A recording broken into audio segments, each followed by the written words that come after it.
Hello everyone, we are students from Universidad de Oriente, School of Art and Science Foreign Language Department.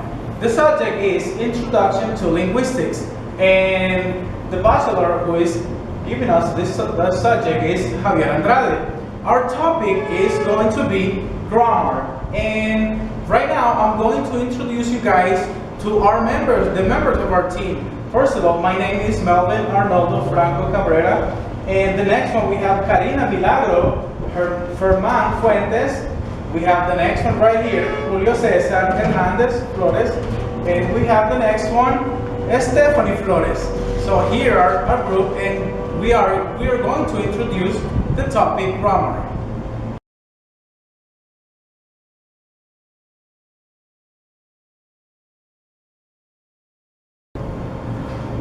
After the introduction, I'm going to explain how grammar is structured, and I'm going to give you some meanings of what grammar is.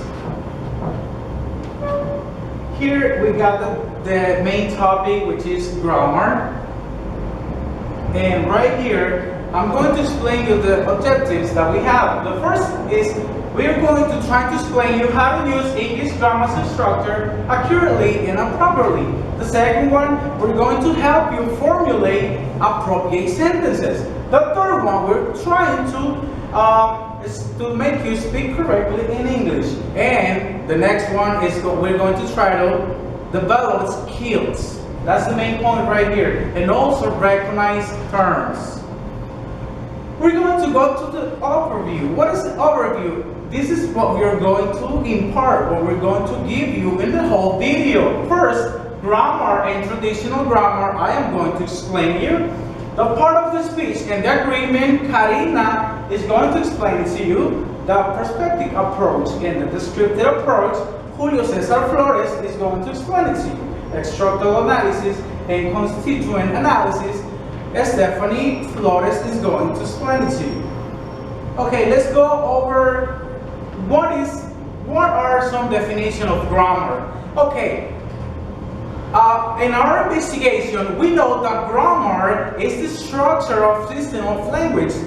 We define grammar as the analysis structure of phrases of sentence. It is also a set of rules that we need to follow that deals with word structure of the language. And these usually help you with the learning process. For example, when you're learning, you have to be sure what you're exactly reading. For example, grammar is the description. This is another concept of Thornberry. He gave us this concept in 2008. It says grammar is the description of the rules that governs how language sentences are formed. And we have another artist that says Nuna in 2003. He told us that grammar is generally a taught-to-be set of rules specifying the correct ordering of words at the sentence level. I already told you, right, that we're trying to explain you the order and how it is structured. So right here, we have some examples. Okay, this one right here is all messed up. So boys the lucky and the lucky boys. So right here, according to the grammar and the rules, we have one article, one adjective, and one noun. So this sentence is going to be the lucky boys. We already know that the is an article, and adjective is lucky, and noun is the boys. Remember that nouns is everything that exists, right? It could be places, it could be persons, animals, everything that exists basically. And adjective is what modifies the noun. And remember that people sometimes describe as the rule of language. There are different theories talking about grammar. People, they have different theories about grammar in language. For example, some people believe that some rules were created first, but that's not true. The reality is that the grammar and language started by making sounds, which evolves into words and phrases or sentences. right? So, and right now I'm going to explain you the traditional grammar tense. The terms article, adjectives, and nouns used previous were taken from the description of the language, such as Latin and Greek. They were adapted to be used in the newer language English. What does this mean? This means that from back then, Latin and Greek were the main language in order to convert a new English. And basically, they took words from this language, and that's why we have a lot of similarities to the new language and to the old traditional grammar.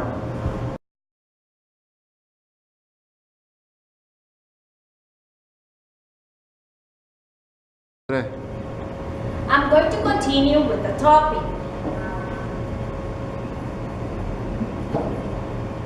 In this case, with the part of the speech. As we saw already an example of grammar in which was mentioned terms like article, adjective, or noun.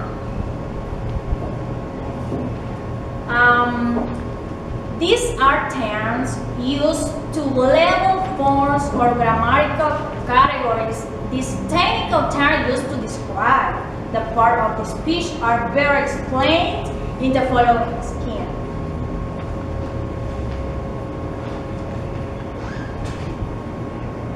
Okay, we have the part of the speech. Do you know what are part of the speech? Okay, in this moment I'm going to show you what are the part of the speech. The part of the speech are adjective. Do you know what is adjective? Adjectives are words which describe noun and pronouns. For example, pretty, old, rice, etc. In this case, we have adverbs, are words which describe verbs, adjective, or other adverbs. For example, not, almost, to, very, always, and must words ending in like. We have conjunctions, are words which hook or join words, phrases, or sentences. Example: and, but, for, yet, or nor. In the other case, we have interjections, are words which express emotion or are fillers in sentences. For example, we have the expression, oh, yes, help. Okay, and we have pronouns. What are pronouns? Pronouns are words which take the place of nouns. You can see I, he, me, she, they, him, and it. And we have prepositions. You know what are prepositions? Are words which indicate time, place, or position. Nouns are words which, for example, name, persons, things, or ideas. Verbs. Do you know what's verb? Yeah, I think that yes. Verbs are words which show action or begin.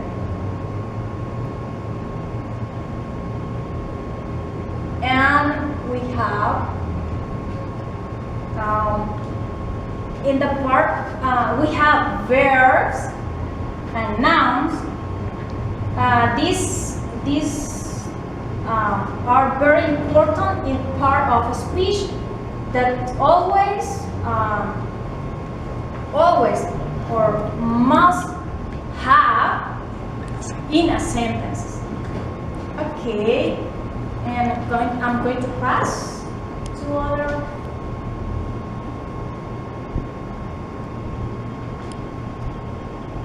Well, you can see agreement. Agreement, apart from the terms used to describe the part of the speech, traditional grammar analysis also provide as other technical terms to describe other grammatical categories, and these are, you can see number, person, tense, voice, gender.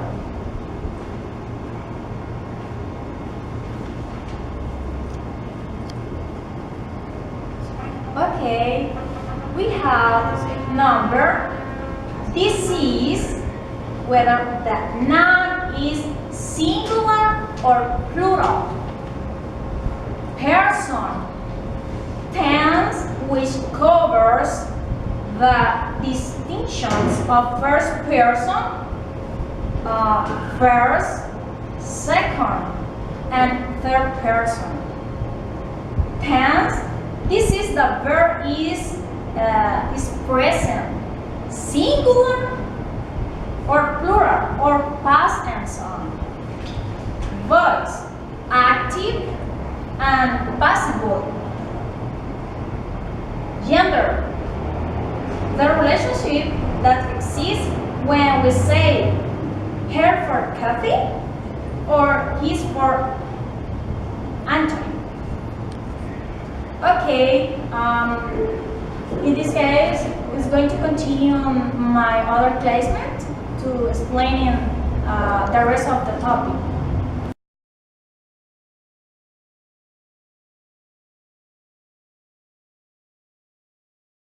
Tres. We continue with the topic. Here we have prescriptive and descriptive approach. Well, it is one thing's approach, prescriptive approach. It is one thing to adopt the grammatical levels. For example, noun and verb to categorize words in English sentence. It is quite another thing. Go up to decline that the structure of English.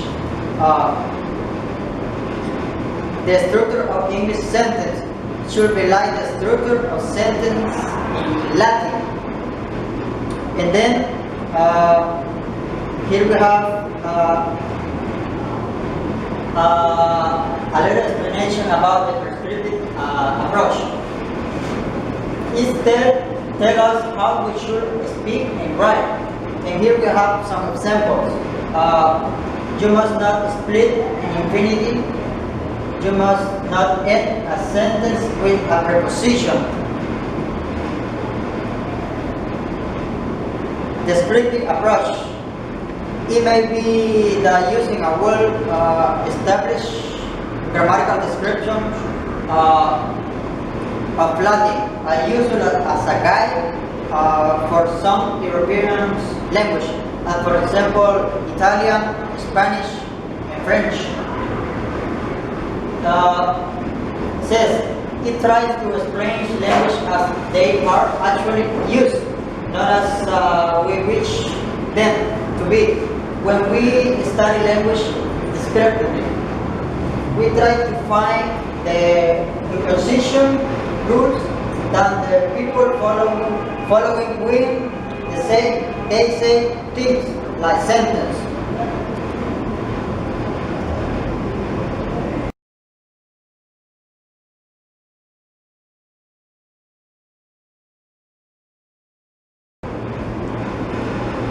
Okay, continue with the topic. I'm going to explain you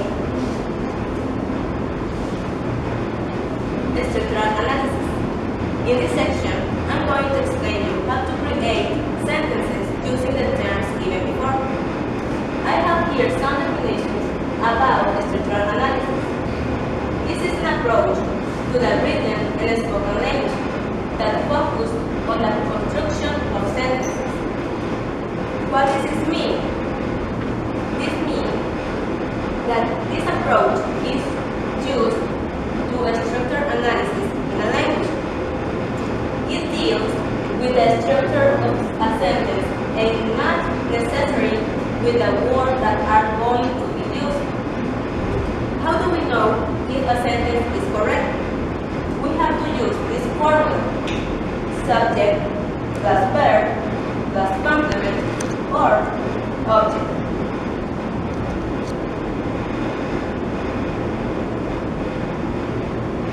Here are some examples of the structural grammar. The boy plays in the park. The boy is the subject. Play is the verb. In the park is the complement. The man writes poetry. The man is the subject. Write is the verb, and poetry is the object.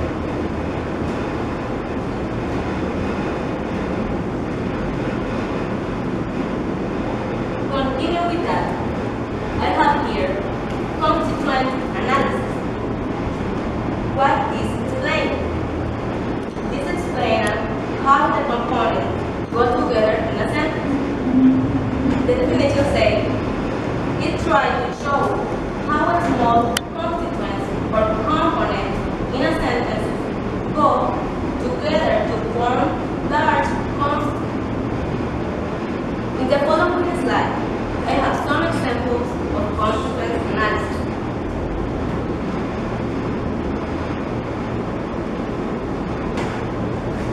How to identify 9 constituents at the word level. An old man brought a chewed gum to the wedding.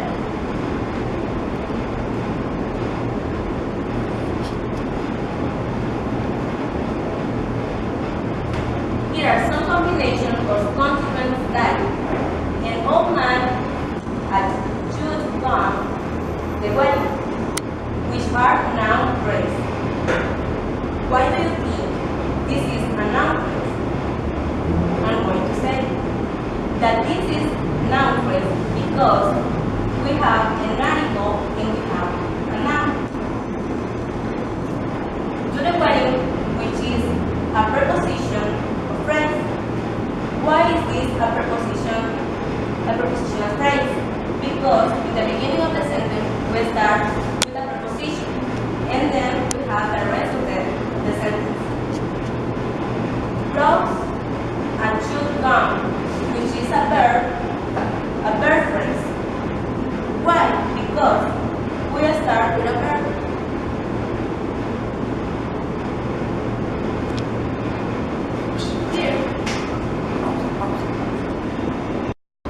Here is another example of context analysis. This is a diagram which explains how the components are in a sentence. The sentence says, the cat sat on the mat. In a noun phrase, as I said before, we need the article and a noun. Then we have a preposition that is on and it becomes a prepositional phrase. We have the verb sat and this becomes a verb phrase. Then we have the cat. We have an article and a noun.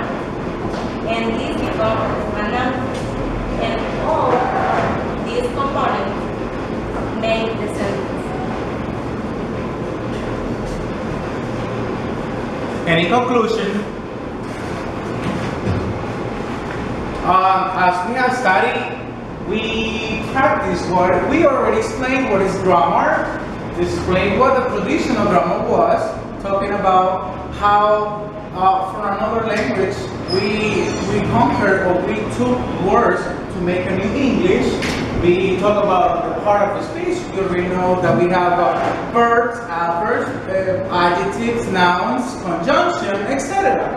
We have the prescriptive approach, we have the descriptive approach, and the structural analysis that we already saw at the end of the exposition.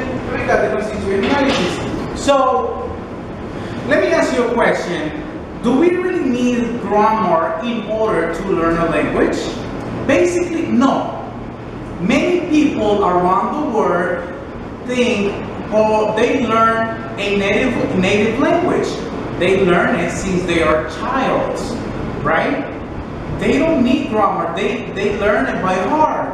But now, my other question, us that we are studying English, do we need grammar in order to learn our foreign language? The answer is yes.